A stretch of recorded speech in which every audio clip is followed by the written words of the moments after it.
Welcome back to the Celtics Nation Rise recap. I'm Griffin Aldridge. Sorry about the delay on that, kind of a little late start, but your Boston Celtics have defeated the Brooklyn Nets with a final score of 115 to 113. By the way, got the Kevin Hart shirt on. I had to mention it because I think this is the first time I've ever been on my account and I haven't worn something Celtics. That's why this is so delayed. I actually wasn't able to watch the game last night, so I will be covering it just with the Real app. Go check that out. They don't sponsor me, just go check them out. Yeah, Kevin Hart was sick. Won't talk about it here as this is a Celtics thing, but looks like a weird game last night. We've been talking about this a lot, that the Boston Celtics might blow one to Brooklyn or maybe even two. Like it was a game where it was rough. Like, I mean, you look at the scoring outcome of it, and it was a close game. I mean, Brooklyn's been on a tear as of recently and kind of maybe tanking a little bit. But the Boston Celtics also have been slacking off because they're obviously getting ready for playoffs. It's just what it is. The Boston Celtics actually have clinched a playoff spot, so that's exciting news. But let's get right into the stats for you. In the first quarter, the Boston Celtics had 30, and the Brooklyn Nets had 27. So it looks like a fairly decent quarter. I mean, the Boston Celtics were scoring, and the Brooklyn Nets were just right in the game with us. In the second quarter, the Boston Celtics blew out the Brooklyn Nets with a score of 33 to 24. Great defense again by the Boston Celtics, and did their effort on the scoring end of the side. In the third quarter, you had 23 by the not by the Brooklyn Nets, by the Boston Celtics. Sorry, I was distracted by that because it looks like it's been all Celtics, but not in the third. 23 to 30 Nets. Looks like we're kind of slacking off again, kind of that second half, not caring as much. And then you fast forward into the fourth quarter, the Boston Celtics had 29 and the Brooklyn Nets had 32. So the Brooklyn Nets outscored the Boston Celtics in that second half, but they did the effort that they had to do in the first and second, and that ultimately won them the game. Let's get into the stats, though. Cameron Johnson had 23 points, 10 rebounds, 6 assists, 1 block, and shot 47.4% from the field goal. Great night from him. Honestly, was their scoring person last night. And then you had Johnson with 21.6 rebounds, 2 assists, 1 steal, and shot 53.3% from the field goal. Crazy to me because he was just in the G League a lot last year. Other than that, everyone else kind of was even scoring-wise.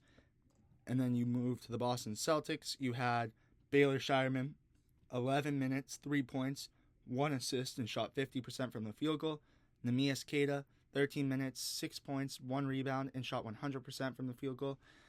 Sam Hauser, 28 minutes, 11 points, 2 rebounds, 1 assist, and shot 57.1% from the field goal.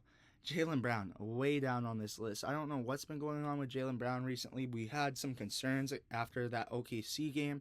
So hopefully it's just not a decline in his game. I don't think it is. I feel like he was questionable. We could say maybe, all right, maybe that could kind of be, that might be kind of rest in a sense, or that kind of could be something. But I'm not worried about it. I think they're just resting him. And kind of maybe there's a little something, but whatever. In 24 minutes, had 8 points, 6 rebounds, 3 assists, 1 steal, 2 blocks, and shot 37.5% from the field goal. So really not getting up a lot of shots. I mean, he was 3 for 8 from the field goal, so just not getting up a lot of shots. So that could possibly be a potential reason why we've seen a decline in Jaylen Brown's game, but I'm not worried about it. Then you have Luke Cornett with 25 minutes, 10 points, 8 rebounds, 1 assist, 2 blocks, and shot 71.4% from the field goal. Then you move up the list. You had Peyton Pritchard, who had, we'll start off with Drew Holiday. Wow. This is a lot of, all right, we're going to get a mention for Celtics Nation Rise MVP. You had Drew Holiday, who had 11 points, 5 rebounds, 12 assists, 2 steals, 2 blocks, and shot 41.7% from the field goal. You have Peyton Pritchard, who had 22 points, 6 rebounds, 3 assists, 2 steals, and shot 63.6% from the field goal. You had Jason Tatum, who in 36 minutes had 20 points, 8 rebounds, 8 assists, and shot 42.1% from the field goal. And KP, who had, welcome back KP, by the way, we've had a lot of questionable thoughts about him, who had 32 minutes, 24 points, 2 rebounds, 1 block, and shot 56.3% from the field goal. great night by everyone. Peyton Pritchard, I mean, with that 63.6% shooting from him, 22 points, did incredible. KP with that 24 points and just coming back. That's kind of why he's kind of like an X factor for me. And obviously, Drew Holiday just playing both sides of the ball with that 12 assists. Incredible. Let's go check out really quick while we're on here. I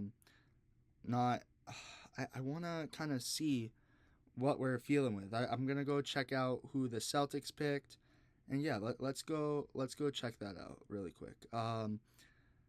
Because I'm leaning more towards KP. I think I'm gonna go with KP because and Jaylen Brown injured, it says something. So I'm guessing it's his back. I'm guessing something has been up with his back. Sorry. Let's go check though.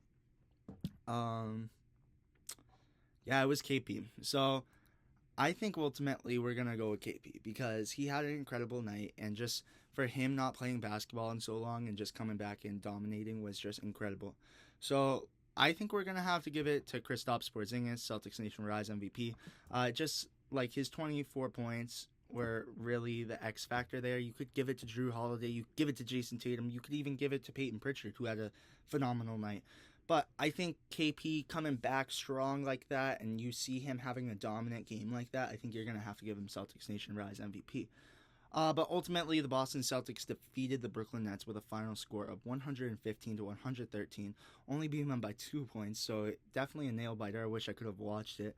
But with that being said, on Tuesday, the Boston Celtics match up with the Brooklyn Nets once again, so we will cover you then, and I think we're going to try to do a special tomorrow for St. Patrick's Day. If not, happy St. Patrick's Day, happy Celtics Day. If not, we will see you Tuesday and Wednesday for the podcast. So thank you guys for watching. The Boston Celtics got another win, clinched the playoffs. Make sure to like and subscribe. Thank you guys. Peace.